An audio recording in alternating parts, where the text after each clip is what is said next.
सबसे पहले सभी महान लोग जो इस समय मंच पर मौजूद हैं उनका बहुत बहुत धन्यवाद। मैं चारू शर्मा यथा कथा international film and literature festival के मंच से आप सभी का स्वागत करती हूँ और इस जर्नी में आप लोग हमारे साथ जुड़े उसके लिए तहे दिल से आप लोगों की शुक्रगुजार हूँ। So let's start with the panel discussion on a topic keeping cultural alive through the songs. Good evening everyone. मैया मोरी मैं नहीं माखन खायो और नमक इश्क का, इन दोनों के बीच में हम बड़े हो गए हैं और अब हम हमारे हक के लिए लड़ते हैं। ये स्टेज पे बचपन भी है, जवानी भी है और लड़ाई भी है, और मैं पत्रकार हूँ तो मैं तो लड़ाई की पूरी खबर आप तक पहुँचाऊँगी। तो मेरा पहला सवाल, ये जो सब्जेक्ट है keeping culture alive through music, मैं कहूँगी एक आज की जो पीढ़ी है जेनजी, उनके लिए म्यूज़िक है ना रील्स में ज़िंदा रहता है।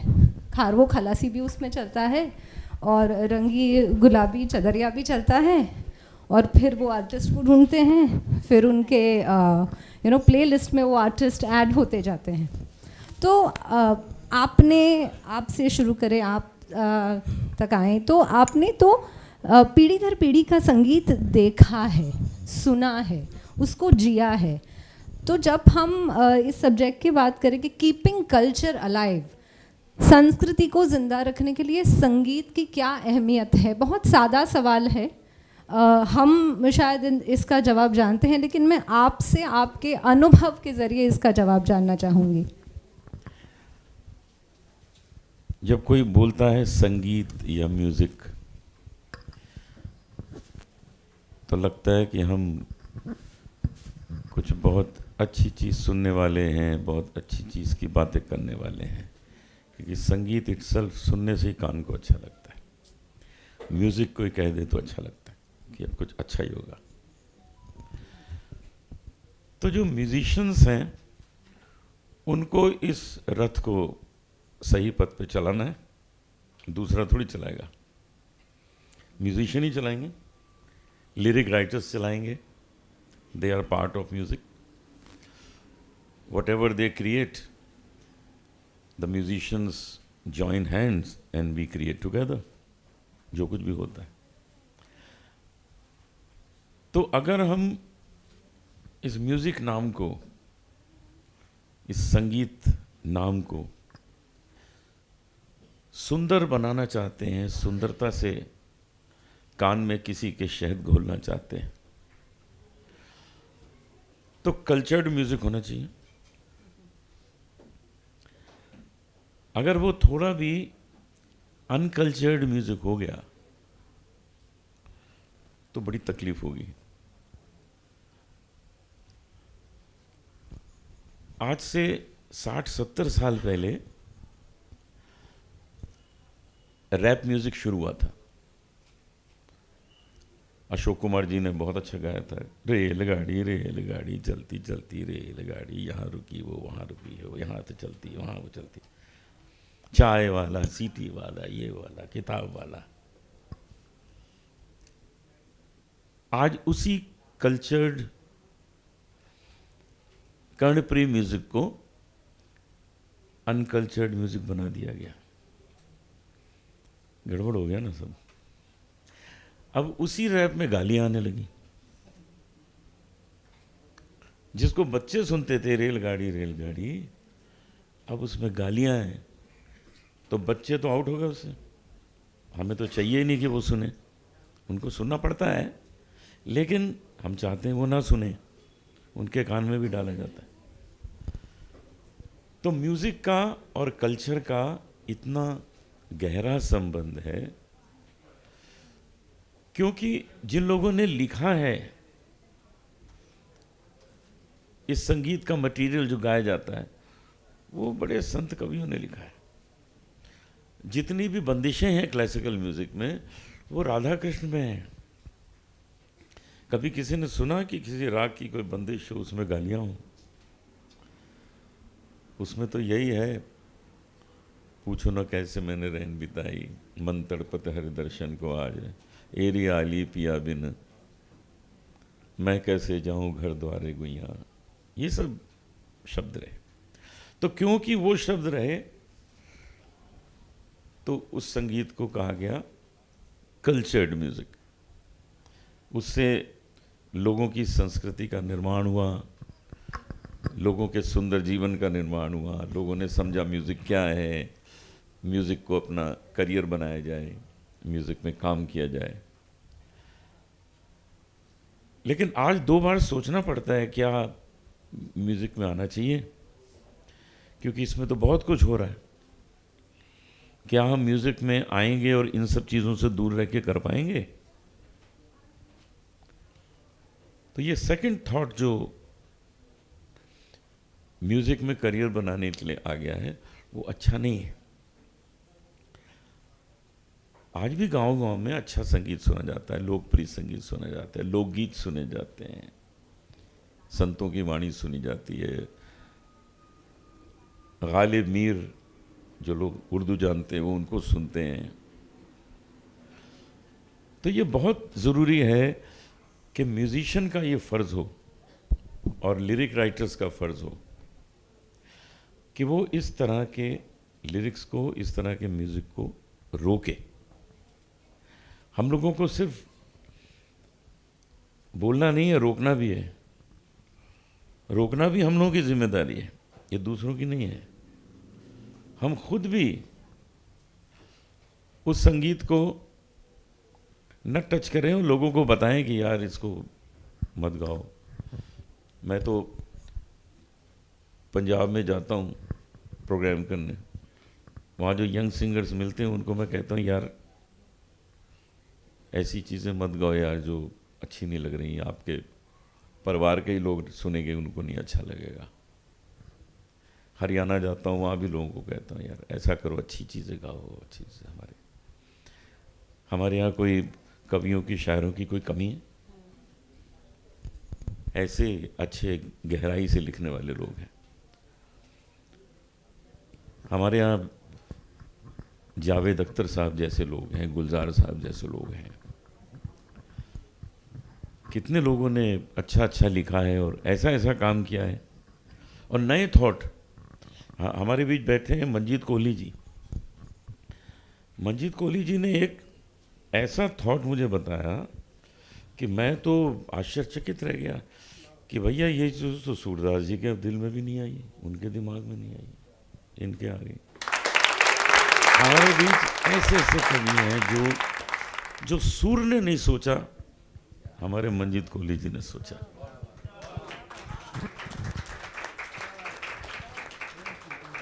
ये काम भी कोई सरदार ही कर सकता है, असरदार कर सकता है।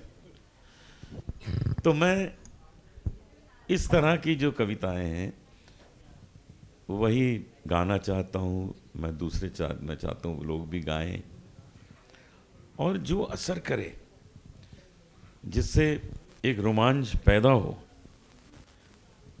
अब देखिए कितना मज़ा आता है सुन के कि नमक इश्क का, हाँ, किसी ने नहीं सोचा होगा, लेकिन वही सोच सकते हैं जो सच में कहते हैं जहाँ न पहुँचे रवि वहाँ पहुँचे कवि।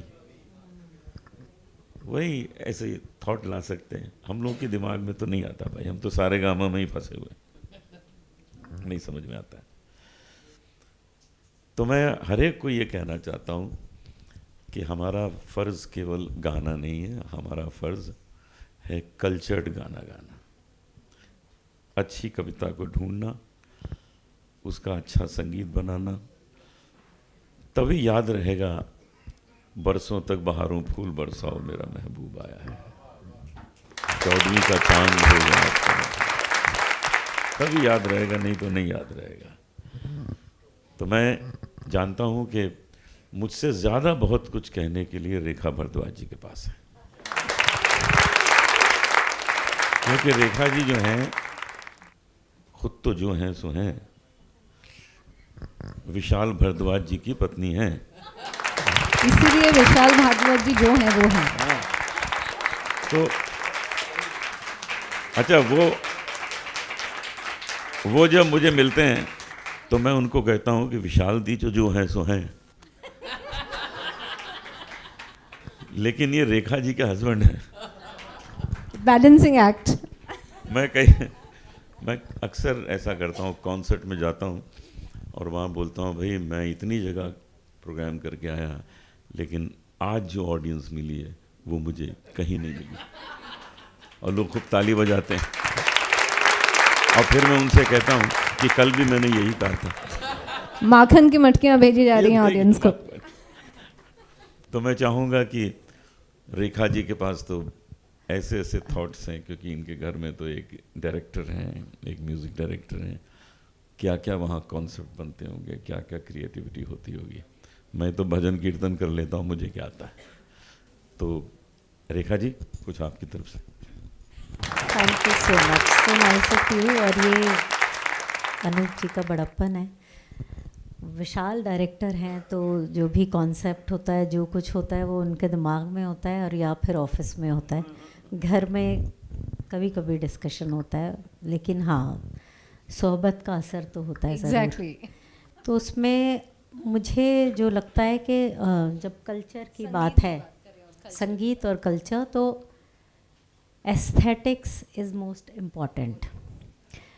अगर आप मतलब for that matter, I am not promoting मतलब कस वर्ड या कुछ, बट अगर लखनऊ में जब कभी जोक्स में सुनते हैं किससे, यहाँ पे अतुल जी बैठे हैं तो वो सुनते हैं कि वो कोई गाली भी देते हैं, अम्मा तुम्हारे ऐसे तो बड़े प्यार गालियाँ से भी और तो बहुत हमारे कल्चर का हिस्सा language है। में। सो आई एम जस्ट सेइंग कि जैसे मैंने एज अ चाइल्ड जब हमारे मेरी मामी के यहाँ पे शादी वगैरह होती थी, तो एक पॉइंट के बाद हम बच्चों को भगा दिया जाता था, पर छुप ही लेते थे कहीं, और सारी जो कज़न्स होती थी वो फिर मतलब ऊपर से चली जाती थी बातें, but those were not like you know कोई वो बहुत डिसेंट बातें नहीं होती थी। तो वो लेकिन that was their way of, I would say कि फोक म्यूज़िक है जैसे, क्योंकि फोक म्यूज़िक से सारा संगीत उपजा है तो उसमें है। लेकिन अगर आप उनकी वो इनोसेंस देखें, जब वो इनोसेंस खो जाए और एस्थेटिक्स ना हो, तो जैसे अनूप जी ने कहा वो वल्गर हो जाता है। जब गुलजार साहब कहते हैं या जावेद साहब कहते हैं तो वो मतलब नमक इश्का इज़ एन आइटम सॉन्ग है ना, इसमें कोई वो नहीं है। पर वो नॉच गर्ल दिखाई है तो ऑब्वियसली वो सती सावित्री और वो मैं तुलसी तेरे आंगन की तरह तो नहीं उसका होगा, बट वो जो नटखट या बहुत टिटिलेटिंग भी हो सकता है, लेकिन उसके साथ जो एस्थेटिक्स हैं लिरिकली कॉम्पोजिशनली के गायकी है वो है, उसमें सुरों का उतार चढ़ाव। तो और मुझे ये सौभाग्य मिला, दिल्ली में म्यूज़िक था घर में, माहौल, और बहुत अच्छा संगीत सुना thanks to our parents. Concerts में जाते थे कमानी ऑडिटोरियम, और जो भी वहाँ पे मॉडर्न स्कूल में होता था, शंकरलाल फेस्टिवल कमानी ऑडिटोरियम में, विष्णु दिगंबर जयंती, तो किस आर्टिस्ट को नहीं सुना, मतलब कितने तो नाम भी अब पता भी नहीं होंगे बच्चों को, क्योंकि कई बार बहुत आर्टिस्ट बहुत जल्दी गुजर गए, बट आई कैन से कि वो सौभाग्य मिला। मैंने बेगम अख्तर साहिबा को लाइव कभी नहीं सुना, लेकिन रेडियो पे इतना सुना। Radio was such an important हमारा हाँ पार्ट। हाँ, तो उसमें नाटक भी सुने, उस जाके वहाँ हम इप्टा के प्लेस देखते थे त्रिवेणी कला संगम में। तो ये सब चीज़ें आपको हेल्प करती हैं ग्रो करने में। तो इसलिए मुझे लगता है कि आपका एक तो नाम इतना अच्छा है यथा कथा आपके इस वेंचर का और ये फेस्टिवल का, और ये कितने भी छोटे स्तर पे शुरू हो, लेकिन ये जो एक रेवोल्यूशन आई है, लाइक मैं कई बार विशाल को बोलती हूँ कि इतने बिजी होते हैं बट वो ज़्यादातर जगह हाँ करते हैं, तो ऐसे कि तुम क्यों जा रहे हो, क्यों ये कर रहे हो, दैन ही सेज के ये जो छोटा छोटा एक वो मुहिम शुरू हुआ है ना कल्चरल, उसमें लिट फेस्ट हुए, फिल्म फेस्ट हुए, तो ये बहुत सपोर्ट करना चाहिए इन्हें, and this is how it will grow big. छोटे छोटे शहरों में जाएंगे। लास्ट ईयर हम कानपुर गए थे अतुल जी के यहाँ पर, और इतना खूबसूरत वो फेस्टिवल था, और जब वहाँ पे महमूद फारूकी ने वो कर्ण किया रात को, वो उनका दास्तान गोई में, मतलब मेरा तो रोना ही नहीं रुका, और बहुत सब लोग थे इसी तरह से। और वो जो इतनी ठंड थी, ओपन में था, लेकिन वो जो प्रोग्राम हुआ और वो जो हमने विटनेस किया, एक इंसान ने हमको पूरा वो कुरुक्षेत्र का हमारे आँखों के सामने वो आ गया। तो ये जो अभी इससे पहले भी वो स्वरूपा जी बोल रही थी कि ये हमारा कल्चर है। तो अब जब वो ड्रामा कहती हैं, एक्टिंग कहती हैं, उसमें ऑब्वियसली म्यूज़िक भी आ जाता है, डांस भी आ जाता है। हम कहते हैं कि कलाकार वही है। अब हम ऑब्वियसली हम प्रोफेशनली डांस नहीं करते, लेकिन जब गाते हैं तो उसमें वो सारी चीज़ें आ जाती हैं, ताल भी आ जाती है। तो it is part of our culture. हमारे यहाँ बच्चा पैदा होता है तो गाया जाता है, सोहड़ गाए जाते हैं, शादी होती है बन्ना बन्नी गाए जाते हैं, और हर प्रांत का फोक अपना है। मतलब मुझे लगता है भारत तो इसलिए इतना खूबसूरत है।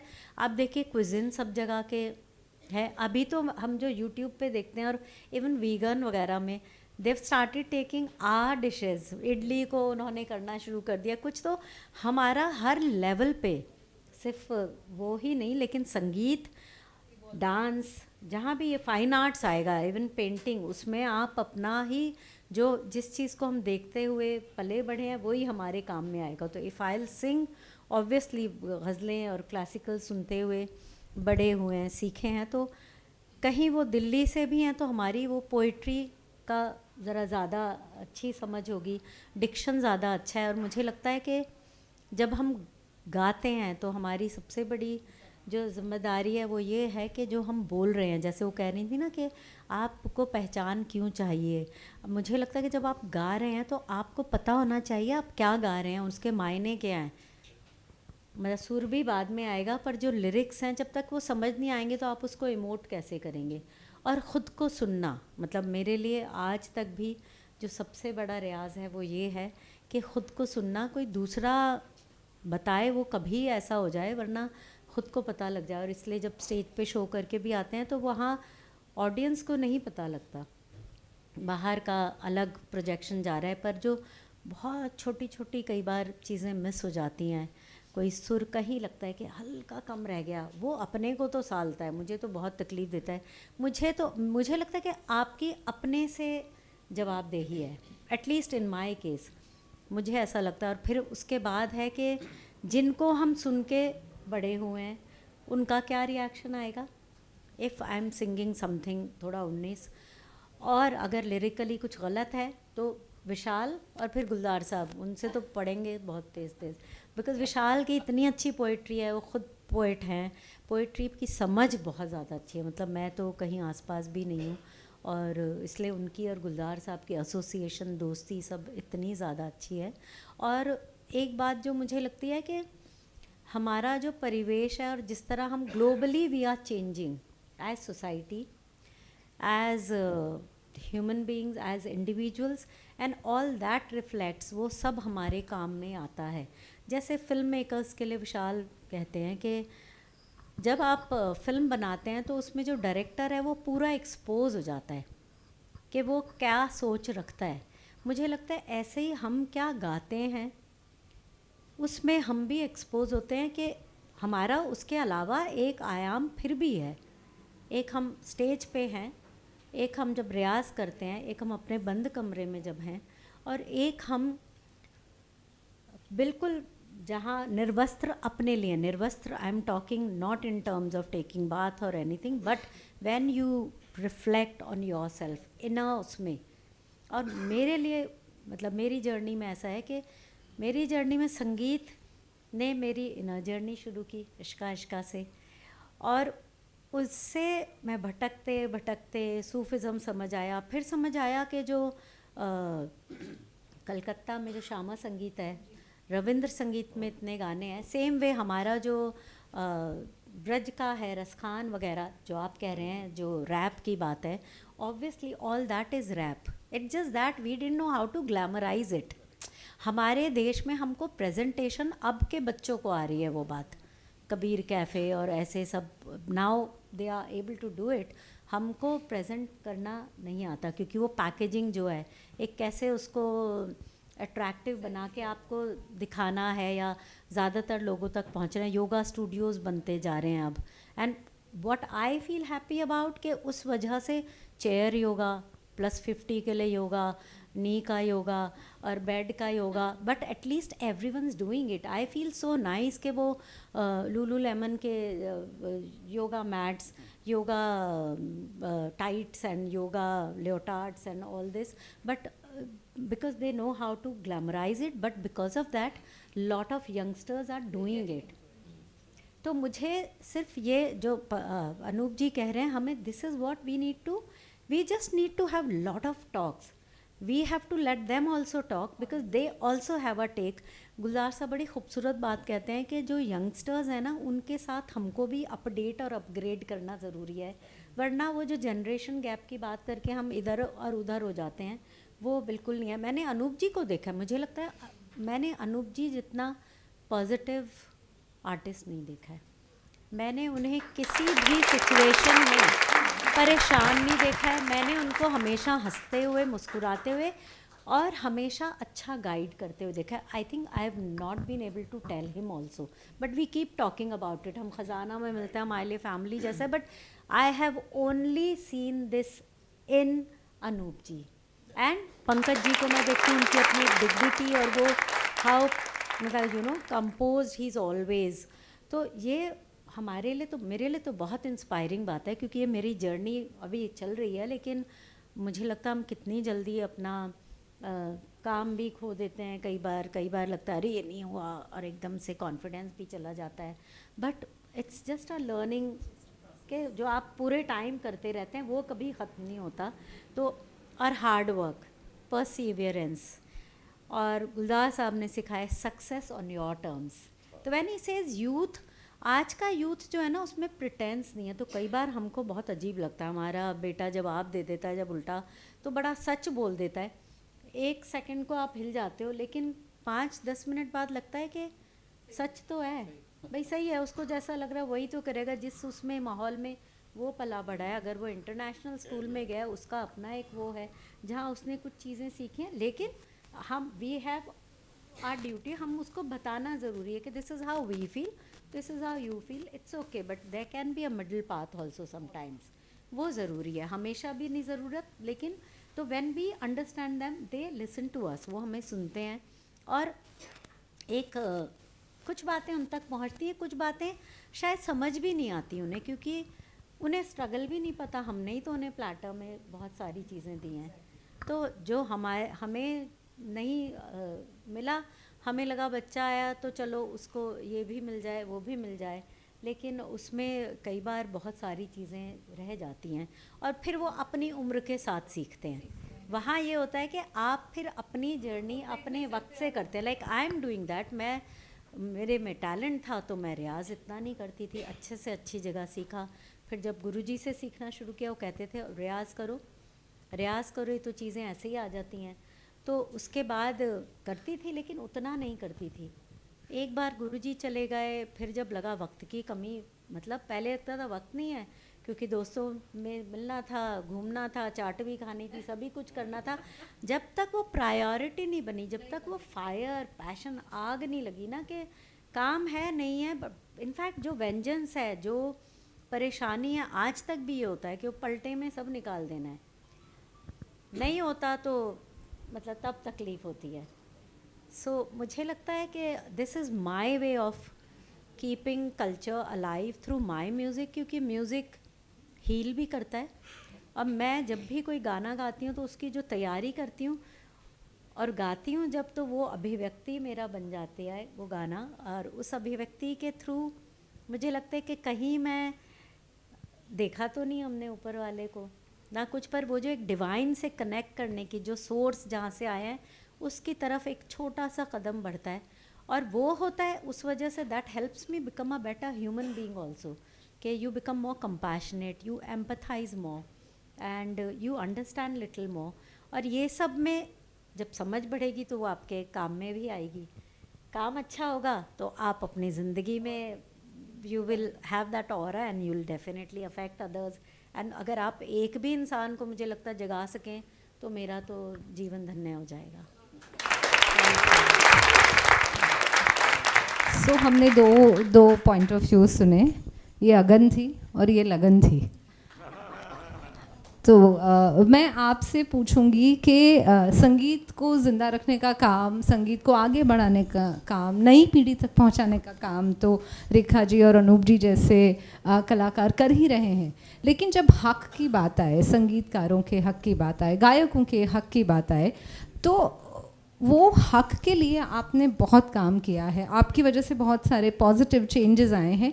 वो ज़रूरी है ताकि लोगों तक जो संगीत पहुंच रहा है उसका जो सही सोर्स है वो भी लोगों को पता चले, एक पहचान बनाने की जो हम बात करते हैं हमेशा एंटरटेनमेंट इंडस्ट्री की जब बात आए तो आप कैसे देखते हैं आप अपने काम को? And we I mean I as a journalist, they as an artist do feel that आपने बहुत बड़ी सेवा की है when we talk of you know the rights of singers. तो कल्चर की भी एक एक सेवा हो गई। तो आपको क्यों ये ज़रूरत लगी और ये कैसे हेल्प करता है संगीत को एक निरंतर काल तक एक सही सोर्स से लोगों तक पहुंचाने में? वो अगर आप बताएं that will be great. Thank you. या फर्स्ट ऑफ ऑल तो मैं यथाकथा का शुक्रगुजार हूँ, और इट्स सही कि it's a start, but the start is the most difficult thing to do. So I think that's the reason why we decided that okay, let's partner along in this Yathakatha, and it was good कि आपने youth को इसमें involve किया because you are doing it in the Raheja College. So that's the reason why we were very much charged कि this is very very important. तो मैंने जब उस वक्त जब ये decision लिया तो ये था कि this is also part of culture. See, culture is what? Culture is not just something which we say, you know, ये हमारा cultural heritage है, हमारी परंपरा है. No, that is one aspect of culture. Culture means a lot. And I'm so happy, मेरी खुशकिस्मती है कि मैं इन सब दिग्गजों और इन सब महारथियों के साथ पल बड़ा हूँ, इनके साथ उठता बैठता हूँ, ये मेरी खुशकिस्मती है. कुलदीप जी भी हैं, अतुल जी भी हैं, जावेद साहब, गुलजार साहब तो हैं ही सब. तो it's something very nice, and where I found the link is that I always keep on saying कि M stands for mother, M stands for music, and M stands for money. मेरा दिमाग ही नहीं चलता जब मनी नहीं होता तो. किसी का नहीं चलता, I'm sure. So M for everything. So that is the reason why music culture cannot be separated, because it has M the mother, M the money which is the father. So father and money mother हैं तो music भटक ही नहीं सकता, और जब music नहीं भटकेगा तो culture भी नहीं भटकेगा. और what is culture and what is music? They are a reflection of each other. So what happens is that music वही आता है जो कल्चर चल रहा है, और जो कल्चर है वो वही होता है जो म्यूज़िक चाहता है. तो जैसे अनूप जी सही कह रहे थे कि बहुत बड़ी रिस्पॉन्सिबिलिटी हो जाती है आर्टिस्ट की कि वो किस तरीके से कल्चर को उस गली ले जाता है, उस गली में ले जाता है. पहले ज़माने में जैसे अनूप जी कह रहे थे वो गली थी जो कल्चर्ड थी, अब उसमें है कुछ शब्द ऐसे अजीब आ गए हैं जो कि वो अनकल्चर्ड हैं, और इस तरीके से. But at the same time victory is always of the culture. Culture will always stay. और मैं चूँकि ऑफिशियल हूँ, मैं तो इनकी तरह नहीं हूँ कि they are huge personalities in the music world, but मैं केवल जो अपने डेस्क पे बैठा रहता हूँ तो मुझे बड़ा मज़ा आता है ये चीज़ नोटिस करने का कि किस तरीके से ये जो लोग करते हैं और जो म्यूज़िक होता है वो अल्टीमेटली कहाँ क्या हो रहा है. That you can see as the youth and the college people will understand, everything gets on the Excel sheet. So when it comes on my Excel sheet and everything, I know where it is going. तो कुछ भी कह लीजिए, नया culture या नया एक idea जो आता है म्यूज़िक में, वो आता है जाता है, आता है जाता है, कितने आए कितने गए, मगर the culture stays. So we have seen a culture where music was culture and culture was music when there was the freedom fight. 1947 उस ज़माने में गाने जो होते थे वो पेट्रियाटिक होते थे. कर चले हम फिदा जानो तन साथियों, छोड़ो कल की बात पुरानी, and everything to do with freedom struggle. Then there was romance, Chaudhary का चांद हो या आफ्ताब हो, and all these types of songs. And then there was inspirational songs. There were songs like Kuldeep ji, Itni Shakti Hame Dena Data. That's become a rage, it's become a prayer. कितने स्कूलों ने ये गाते हैं गाना. तो you know the artist themselves, the artist जिनको मैं रिप्रेजेंट करता हूँ, वो इतनी खिदमत करते हैं कल्चर की, खिदमत करते हैं म्यूज़िक की, कि ये सब कल्चर कहीं नहीं जाने वाला. These all great people here are the custodian of culture, so we can say. So I am so very happy and so very fortunate that I am with them. And with this, music is always culture, culture is always music. And where both is there, everything which goes comes back. Culture of the country cannot go anywhere as long as we have music.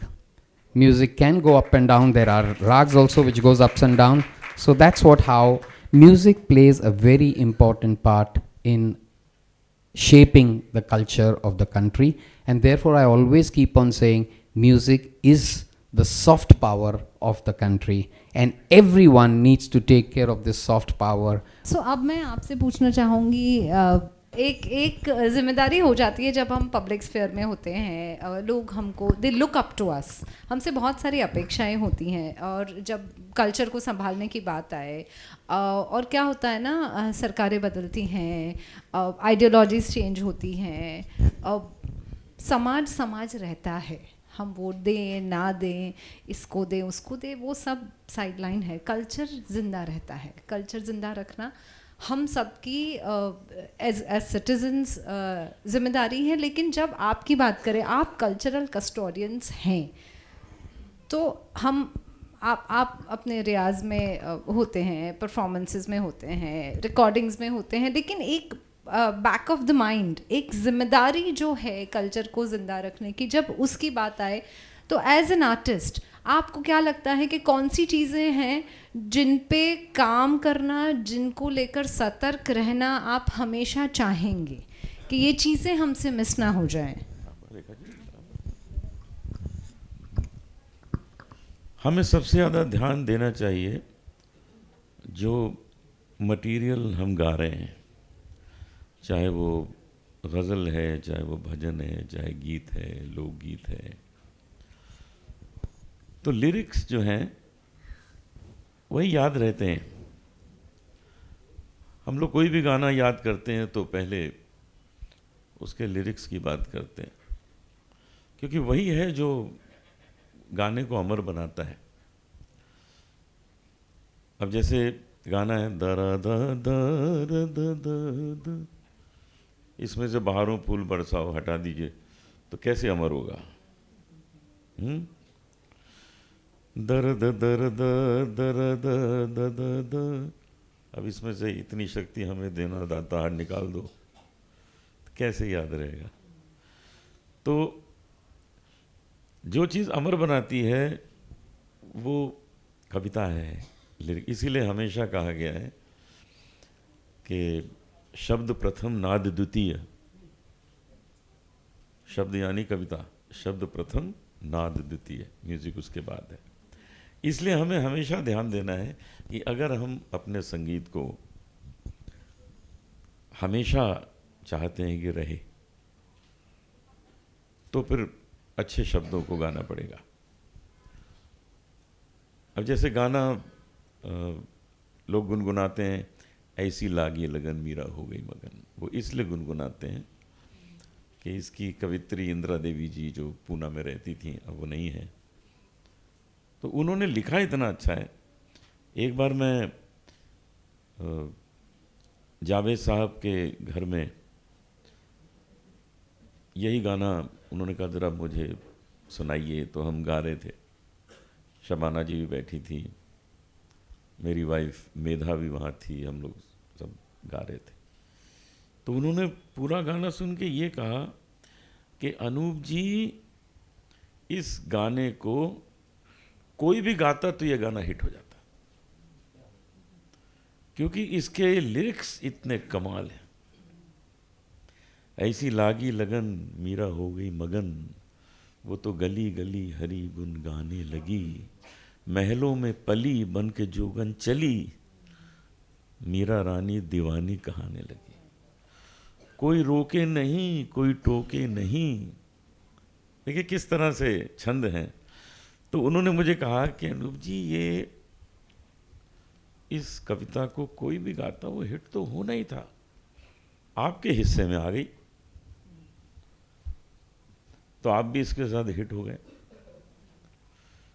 कविता ही है, उसको गाकर।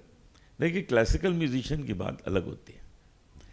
Classical musicians राग गाते हैं, वहाँ शब्दों का महत्व नहीं है।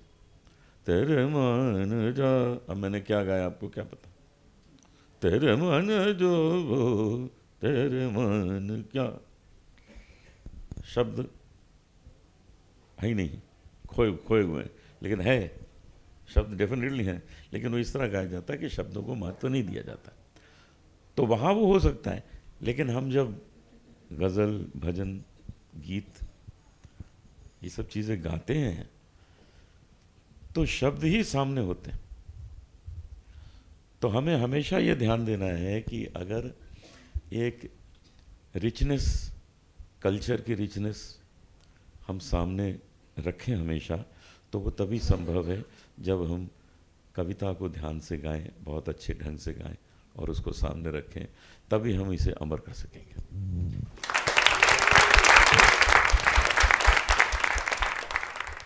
बिल्कुल, ये मैं जो अनूप जी ने कहा है मैं बिल्कुल इससे अग्री करती हूँ और बिल्कुल सही बात कही है ये, कि जो आप गा रहे हैं वो आपको मतलब वो लिरिक्स अच्छे होने चाहिए और समझ भी आने चाहिए, और जो मैं फिर दोबारा कहूँगी तलफ़ुज़ अच्छा होना चाहिए। और क्लासिकल उसमें मैं सिर्फ ये कहूँगी कि हाँ, तो मेरे गुरुजी पंडित अमरनाथ जी ने लेक्चर डेमॉन्स्ट्रेशंस शुरू किए थे, एंड स्पेशली इस बारे में बात करनी शुरू की थी कि क्लासिकल आर्टिस्ट्स उस वक्त में, पहले ज़माने में तो बिल्कुल ही ध्यान नहीं देते थे, जो नहीं देते थे।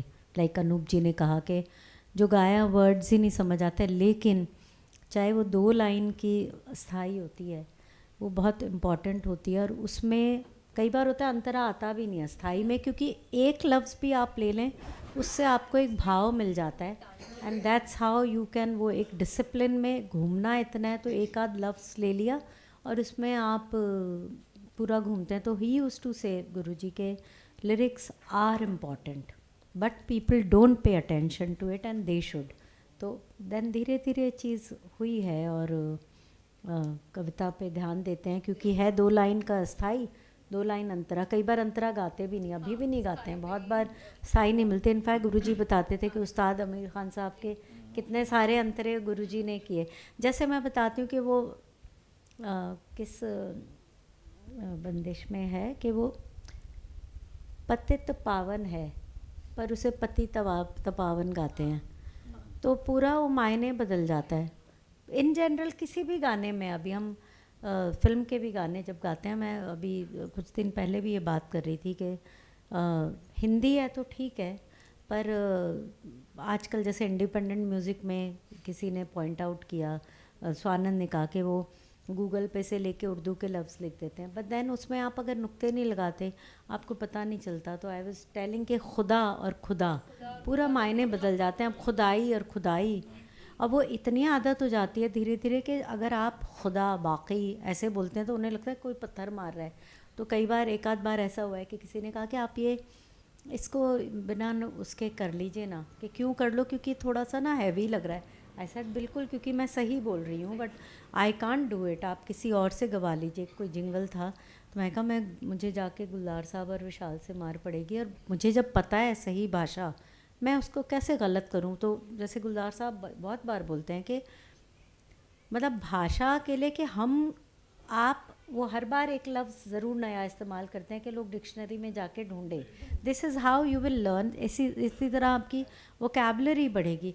अदरवाइज़ हम इस लेवल पे आए और गलत गाएं, वो अच्छी बात नहीं है। हमको तो जब समझ आ रही है, और जहाँ नहीं आ रही वहाँ हम समझते हैं, मैं वहाँ कोशिश करते हैं। परसों एक गाना गाया, क्योंकि उर्दू तो मेरी मतलब मातृभाषा तो नहीं है, लिखना पढ़ना सीखा, तो वो अचानक क्या होता है, गलत सुनते सुनते आपके भी कानों में ऐसे हो जाता है। तो मुझे 2 लफ्ज़ों में कन्फ्यूजन हो गया, बहुत ज़्यादा सॉलिड अब गाना था। फिर मैं आजकल वो जमील गुलरेज साहब के साथ अपनी उर्दू पॉलिश करती रहती हूँ, उर्दू में पढ़ के, उर्दू में भेज के, या उस तरह। तो मैंने उन्हें भेजा कि ये मुझे कहीं भी गूगल पे उर्दू फॉन्ट में भी नहीं मिल रहा, तो आई कांट मेक आउट कि ये सही क्या है।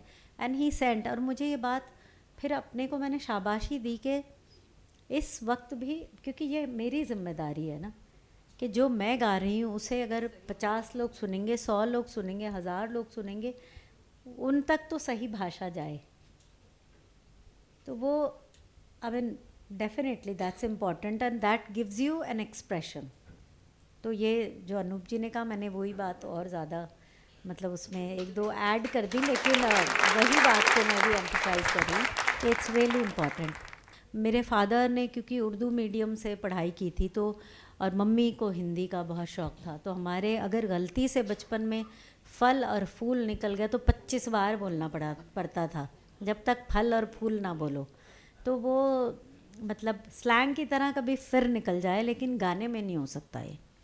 मतलब वो हम स्लैंग में कभी बोल देते हैं, अच्छा लगता है casually, but not on record. क्योंकि मुझे ऐसा लगता है कि जब आप सही तलफ़ुज़, सही प्रोनाउंस करते हैं, तो आपका गाने में 60% तो असर ऐसे ही हो जाता है ना अनूप जी, क्योंकि आपने सही बोला तो आपके वो अंदर से ही आएगा ना, समझ के। तो that's really important. Thank you. और आप जब सिंगर्स के राइट्स के लिए काम करते हैं, आर्टिस्ट तो आर्टिस्ट होता है। देखिए, हम यहाँ बैठकर बहुत ही टू द पॉइंट बातें कर रहे हैं, हमें पता है कि हमें कहाँ जाना है, हम क्या करना चाहते हैं, लेकिन आर्टिस्ट आर्टिस्ट होता है, वो अपनी धुन में होता है, वो एक फैक्ट है। तो आप भी अपने तरीके में कल्चरल कस्टोडियन हैं, क्योंकि आप उनके हक़ के लिए काम करते हैं, ऐसे लोगों के हक़ के लिए जो अपनी धुन में कला को बहने देते हैं, उसका बहाव उनके ज़रिए होता है। लेकिन क्या कोई ऐसा इंसिडेंट है जो आप बता पाएँ जहाँ पर आपके लिए उनको ये समझाना कि साडा हक ऐथे रख, वो क्यों ज़रूरी है, अगर वो आप बता पाएँ, क्योंकि वो भी कल्चर का प्रोटेक्शन करने के लिए शायद बहुत इम्पॉर्टेंट मुद्दा है। ये एक अच्छा क्वेश्चन है, बट हाँ, इट्स जैसे आपने कहा कि सही बात है कि आर्टिस्ट जो मगन होता है, आर्टिस्ट मगन ही होना चाहिए। तो ये मेरा कर्तव्य हो जाता है कि भैया उनको कहें कि भैया आप जिसमें माहिर हो आप वो करते रहिए, आप हक की जो बात है उसको मेरे ऊपर छोड़ दीजिए। तो ये जो एक there was confused state of mind मेरे ही दिमाग में था जब ये शुरुआत हुई थी। जब 1990 में इसी तरीके से एक ऐसा कोई सेशन था और जहाँ लता जी और मैं बैठे हुए थे, क्योंकि उस ज़माने में मैं संगीतकार और गीतकार के हक़ों के लिए लड़ता था, और तो मैं अपने उस ओहदे के हिसाब से लता जी के साथ बैठा था और लता जी बैठी हुई थी, और मंच से जो मिनिस्टर साहब थे उनके मुंह से निकल गया कि singers are a vocal instrument. तो अब आप ये सोचिए, अगर इस तरीके की बात अगर लता जी के सामने किसी ने कह दी, so she had guts out, so she had just wanted to walk off. That is an artist obviously, because वो तो एक इमोशनल आदमी होता है, तो वो तो भाई चलो वोकल इंस्ट्रूमेंट। बट वहाँ पर मेरा रोल शुरू हुआ जहाँ मैंने उनको कहा कि नहीं बैठिए, मैं आपको बाद में समझाता हूँ। तो it's a very difficult task to make an artist understand, क्योंकि artist does not understand legalities, he does not understand, he shouldn't, he should be best left to what he is best to do. हम में से हर आदमी जो है वो artist नहीं बन सकता। Artist is a very rare thing. जो मैं कहता हूँ ये सारे जितने आर्टिस्ट हैं वो देवदूत हैं, right? They are angels, so we should protect them, we should protect them and handle them with very kids gloves. So I have the opportunity of handling all people with kids gloves, so I have, but मेरा फ़र्ज़ है, मुझे अपना काम करना है, और मैं जब अपना काम करूँगा तो उसमें थोड़ी बहुत कड़कनेस तो आएगी। अब वो कड़कनेस और ये बेबी ग्लव्स को से कैसे साथ रखना, वो एक दुविधा में था मैं. तो yes, it is very difficult, but हाँ, I had to do my job and I did this aspect, and then I made people understand, Lata ji understand that yes, what the minister was saying is legally correct, officially correct, but of course it's not emotionally correct, not correct that way. So that is the when the artist in Lata ji really understood, हाँ यार ये तो सही है, ऐसा कुछ है. So it's very difficult कि आर्टिस्ट को इस तरीके से समझाया जाए, बट हाँ ये भी पार्ट मैं रोल प्ले करता हूँ. बहुत बढ़िया.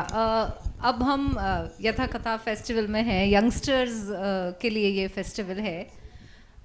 मेरा ये सवाल है आपसे कि नई पीढ़ी, हम मतलब नई पीढ़ी बोलते हैं तब तुरंत याद आता है कि अच्छा थोड़ी उम्र हो गई है.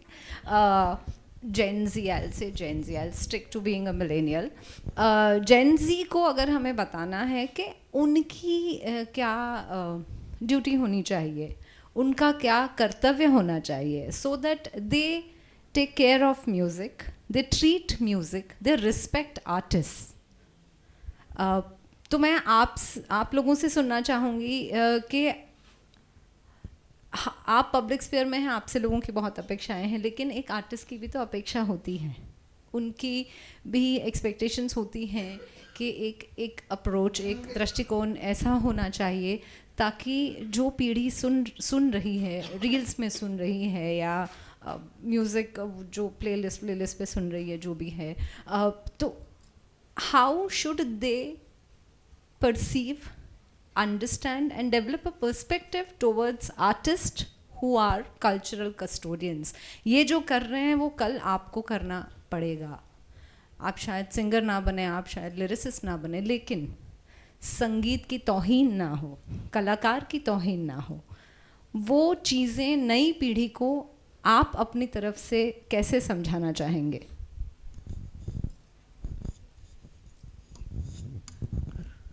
बहुत मुश्किल काम है. देखिए, आप एक चीज़ समझ लें कि जो आज की यूथ है वो बहुत उस्ताद है. आज हमारा भारत जो इतना आगे जा रहा है ना, वो यूथ की वजह से ही जा रहा है. वो उनकी वजह से नहीं जा रहा है जिनके बाल सफ़ेद हो गए. आप लोग हैं जो ले जा रहे हैं. हर जगह हिंदुस्तान के यूथ ने कब्ज़ा कर लिया है, चाहे वो अमेरिका का नासा हो, चाहे वहाँ की बोइंग हो, चाहे हमारे यहाँ के साइंटिस्ट हैं, इसरो है. हर जगह यंगस्टर्स ने हंगामा किया हुआ है. अगर आप किसी भी बड़ी कंपनी में आज जाके देखिए तो आपको 25 से 40 के एज के लोग मिलेंगे टॉप के. वो 60-65 के ऊपर वाले नहीं जो पहले हुआ करते थे. तो इसका मतलब है कि कौन ले जा रहा है देश को आगे? आप लोग. म्यूज़िक को भी आप लोग आगे ले गए हैं. आज म्यूज़िक में जो हज़ारों करोड़ रुपए रॉयल्टी आने लगी है, ये आप लोगों के म्यूज़िक के कारण आ रही है. आपको मैं बताऊं कि आज पंडित रविशंकर जी के रिकॉर्ड में रॉयल्टी नहीं कलेक्ट हो पाती है. नेहा कक्कड़ में हो जाती है, बहुत होती है. तो क्या हम ये कहें कि ये म्यूज़िक ठीक नहीं है? नहीं, ये म्यूज़िक ठीक है. ये म्यूज़िक बहुत आगे ले जा रही है. ना जाने कितने लोगों को इतनी रॉयल्टी आती है कि आप सोच भी नहीं सकते हैं. आज सोशल मीडिया के चक्कर में लोग घर बैठ के कितना कमा रहे हैं. छोटी छोटी रील बनाते हैं और पता लगा 20-20, 25-25 लाख रुपए महीना आ रहा है उनको सोशल मीडिया से. कुछ नहीं करते, घर ही बैठे रहते हैं. हम लोग तो भाग दौड़ कहाँ तब करते हैं, तब पैसे कमाते हैं. अब कल रात को मेरा कॉन्सर्ट था रीवा में. वहाँ से मैं 3 घंटे ड्राइव करके प्रयागराज आया था. तो फ्लाइट पकड़ के यहाँ पहुँचा, एयरपोर्ट से सीधा यहाँ आ गया. तो यहाँ जो पेमेंट मिलेगा वो देखेंगे. लेकिन आप सोचिए कि वो जो यंगस्टर्स हैं वो घर बैठे कमा रहे हैं रील बना के, और लाखों में कमा रहे हैं. इसका मतलब है कि ये उनका माइंड है, ब्रेन है, क्रिएटिविटी है। तो हम आप सबकी क्रिएटिविटी को सलाम करते हैं, उसकी बहुत इज्जत करते हैं। बस उसमें थोड़ी दिशा ठीक करनी है कि उसकी जो क्रिएटिविटी की एक रेखा है, उस रेखा को आप रेखा भारद्वाज की तरह समझिए कि अगर आप उस रेखा को कुछ इस तरह से बनाएं कि उसमें अच्छी चीज़ें हों, अच्छा गाना हो। देखिए, शास्त्रीय संगीत का जिक्र कर रही हैं, अब हर तरह के गाने गाती हैं, लेकिन जिक्र किसका कर रही हैं, किस रियाज का जिक्र कर रही हैं? अपने गुरुजी का जिक्र कर रही हैं, जो शास्त्रीय संगीत के माहिर लोग रहे हैं।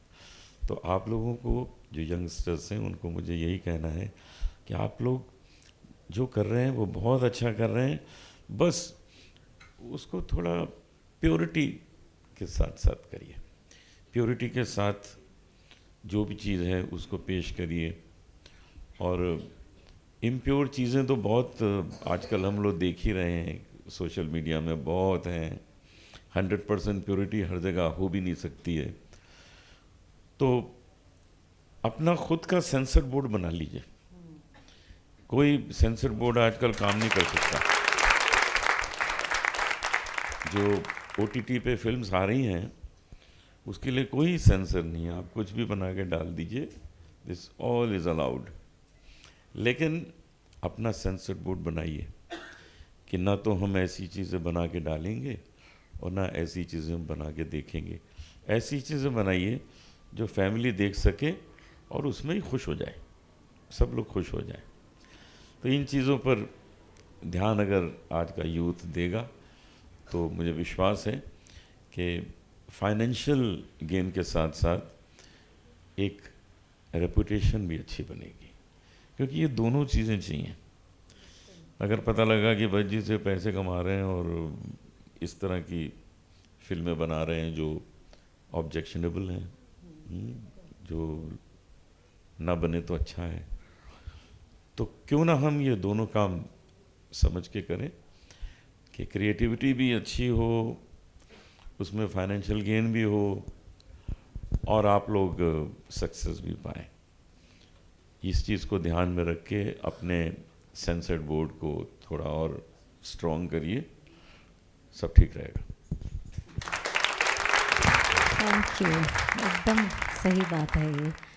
और जैसे अनूप जी ने कहा कि बिल्कुल यूथ जो इस वक्त है, दे आर सो टैलेंटेड, इतना कुछ उन्हें मिल रहा है और उनको सब समझ आता है। वो जो इतनी सारी चीज़ें, गाना लिख भी लेते हैं, कंपोज भी करते हैं, गा भी लेते हैं, प्रोड्यूस भी कर लेते हैं। उसमें से वही है कि इतना ज़्यादा है कि उसको एडिट जो करना है, वो जो डायरेक्शन की बात की कि वो डायरेक्शन फोकस वो ज़रूरी है कि उसको आपने कैसे एडिट करना है। या जैसे वो सेंसर बोर्ड का कह रहे हैं, उसमें मैं एक एग्जांपल देना चाहती हूँ कि पहले होता था कि ऐसे गाने बन रहे हैं, ऐसा हो रहा है, तो यही था कि भाई सब, मुझे नहीं पता आजकल क्या चल रहा है, जो चल रहा है कुछ कान तक आ जाता है, बट मुझे ये पता है कि मैं क्या सुनना चाहती हूँ। कई बार कुछ नया जो आता है उसमें मतलब इंडिपेंडेंट म्यूज़िक में भी, इवन वेस्टर्न में, और मतलब हर जॉनर में कुछ ना कुछ ऐसा अच्छा आ जाता है जो मैं भी सुनती हूँ, किसी डीजे का भी। बट मुझे लगता है कि डीजेइंग इज़ नॉट म्यूज़िक, या just remixing different sounds and your, तो एक वो लूप की तरह एक टा रा रा टा, दिस इज़ नॉट म्यूज़िक। मैं इसको 1 घंटे कैसे सुन सकती हूँ? फिर टा रा रा होगा तो मुझे उस पर अपने पलटे करने पड़ेंगे, कोई एक आलाप करना पड़ेगा to keep myself engage. तो इसलिए वो जो मतलब उसकी परिभाषा है, वो डेफिनेशंस बदल गई हैं। उसमें सिर्फ है कि वो को एग्जिस्ट करने वाली बात है। तो मुझे किसी को नहीं सिखाना, बिकॉज फॉर्चुनेटली बहुत यंगस्टर्स आते हैं, मैसेजेस आते हैं वैदे से कि हम इतना थक के आते हैं कॉलेज से, आपका गाना सुनते हैं तो पता नहीं क्या होता है, पर थकान दूर हो जाती है। मुझे डॉक्टर्स बहुत बार यूथ मिले हैं, प्रोग्राम में आते हैं कि I survive through out my 4 years or 5 years listening to your songs, मुझे कहाँ कहाँ, तो वो मुझे लगता है कि तो ब्लेसिंग है, वो यूथ ही है, तो कहीं वो सुन रहे हैं। प्लस क्या मैं अरबों लोगों तक चाहूँगी? नहीं, ये वो पॉसिबल ही नहीं है। अरब के अरब कैसे वो एक सा music, it would be so boring. There has to be that you know variation, that variety. लेकिन जैसे अनूप जी ने कहा रॉयल्टी आ रही है, आप बहुत अच्छी बात है, आपका इतना अच्छा दिमाग चलता है, आप रील्स बनाते हैं, करते हैं, बिल्कुल करिए, वाई नॉट। लेकिन और जो यूथ है, क्योंकि they are so talented, just उसको स्ट्रीमलाइन कर लें, उसे एक फोकस कर लें, अपना एक सेंसर कर लें, और इनसिक्योरिटी उस पर सबसे ज़्यादा काम कर लें, क्योंकि insecurity is what makes you do. Because I can understand कि आज की तारीख में जहाँ सारा कुछ सोशल मीडिया पे है, और कई बार होता है कि कोई एक आर्टिस्ट रियलिटी शो से ऊपर आ जाता है, तो लोग सबको लगता है अब बस हम रियलिटी शो में जाएं। And for me I feel बच्चे बिल्कुल भी उसके ज़िम्मेदार नहीं है, पेरेंट्स हैं, because they are more ambitious than their kids. They want their kids to be like, क्योंकि उन्हें लगता है ओवरनाइट ये बन गए तो हमारा भी उद्धार हो जाएगा, हमारे पास 3 गाड़ियाँ होंगी, बड़ी बड़ी गाड़ियाँ, बिकॉज शो ऑफ हर एक को करना है ना। वी आर अ वेरी, हम बहुत मेलोड्रामेटिक सोसाइटी हैं, और हम बड़ा मीडियोक्रिटी को बहुत करते हैं। Mediocrity is at its peak at this point. लेकिन ये साइकिल है, तो चलता रहेगा, ये फिर आएगा। मतलब अनूप जी ने मेरे से ज़्यादा ये विटनेस किया, हमने तो एज ऑडियंस, एज लिसनर सुना है कि हमारे कॉलेज के वक्त में गज़लें, मतलब गज़ल singers, Anup ji, Pankaj ji, Jagjit ji, they were like heroes. We would die to just go to their concert, look at them, be you know closer to the stage. हम we've gone through that phase, and then गज़ल बिल्कुल ख़त्म हो गई। और अब आप देखिए, अब फिर हर कोई ट्रिब्यूट कर कर के फिर गज़लें गा रहे हैं। तो पोइट्री और वो जब भी आएगी, वो थोड़ा थोड़ा वो चर्निंग होगी, लेकिन it will go down and it will come up. Same way it will be with music, because I feel youth जितना classical music गा रहा है इस वक्त, and महाराष्ट्र को मैं इतना तारीफ़ करूँगी इस बात की, और इतना शुक्रिया अदा करूँगी कि Maharashtra the way they keep the culture alive, whether it's theatre, whether it's films. आप मराठी फिल्मों का मयार देखिए, किस लेवल पे वो फिल्में बनती है। They don't care when Gautam Tamhane makes the disciple, या कोर्ट रूम, द कोर्ट करके बनी, या इवन मैंने रिसेंटली राहुल देशपांडे की फिल्म देखी है, हाँ, और बी वसंत राव आहे। I went crazy that day. I just couldn't stop crying after the film also, and I said, you don't know what you stirred. और मुझे सडनली लगा कि this is what I needed. मैं 2-2.5 साल से इस पॉइंट का वेट करी थी, and I just went into again like 3-4 hours का रियाज। जब तक वायरल नहीं हुआ, I didn't stop. But I mean sometimes you need, so if मैं भटक जाती हूँ आज की तारीख में, बिकॉज इतना है, मैं भी, मुझे भी अच्छा लगता है नेटफ्लिक्स पे सीरीज़ देखना, मैं स्पॉटिफाई वगैरह कहीं नहीं जा पाती, क्योंकि आप, मेरी अटेंशन स्पैन इतनी छोटी हो गई है कि 10 सेकंड से ज़्यादा मैं सुनती नहीं, कि 10 सेकंड में कुछ अच्छा लगा, if it can happen to me, तो मतलब यंगस्टर्स, उनको how can I blame them?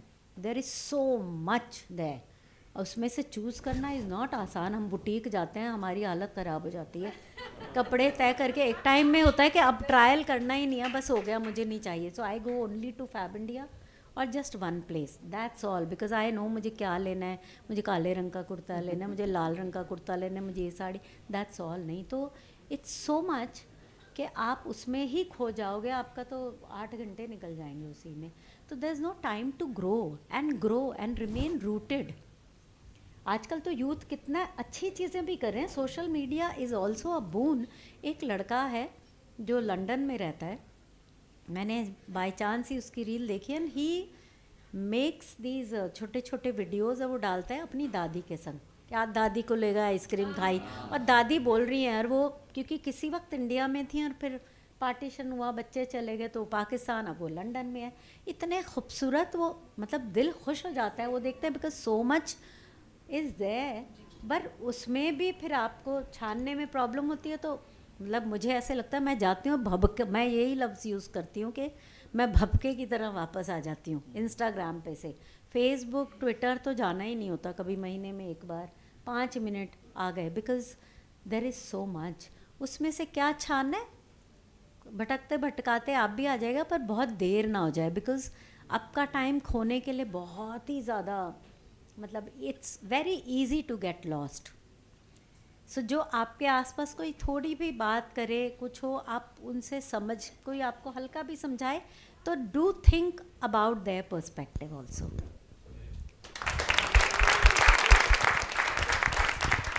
Yeah, as they have already said that youth today is doing, rather Gen Z is doing such great work. There's so much of talent. There is so much of content, the creation of reels and so on. So much of content. Ki I don't think, and the only thing is everyone starts saying, "Let's do it, man." So all the Generation Z is saying, "Let's do it, man." And I always see that that पहले एक ही चीज़ को बनाने के लिए या conceive करने के लिए सालों लग जाते थे. आज की जनरेशन जो है वो with in a day, they don't have the time. Let's finish it of. So the only thing that I perceive that the generation should do is be more conscious, be more responsible towards society. भाई देखिए, यहाँ मक्खन वाले लोग भी हैं और नमक वाले लोग भी हैं. गाना सुने बगैर तो हम मैम शाम हो रही है, नमक वाला जहर चढ़ने लगा है. नहीं, धीरे धीरे देखिए आज कुछ और होने वाला है. आज कुछ और होने वाला है. आज रेखा जी का गाना मैं गाऊंगा, मेरा गाना रेखा जी गाऊंगा. जुबां पे आया रे नमक इश्क का, हाय हाय मेरे इश्क का, ओए होए नमक इश्क का. ऐसे लागे लगन मेरा हो गए मगन, वो तो गले गले हरे गुन गाने लगे महलों में. Ma'am, can I request you to sing a song of Kabira? Okay, ठीक.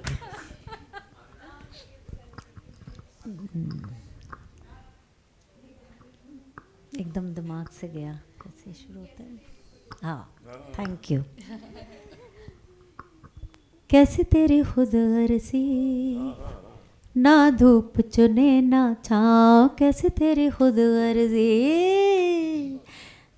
कैसे ठोर टिके ना पाँव, बन लिया अपना पैगंबर, तर लिया तू 7 समंदर, फिर भी सूखा मन के अंदर क्यों रह गया रे कबीरा, मान जा रे फकीरा, यूं न जा, आजा तुझको पुकारे तेरी परछाया रे. Thank you so much.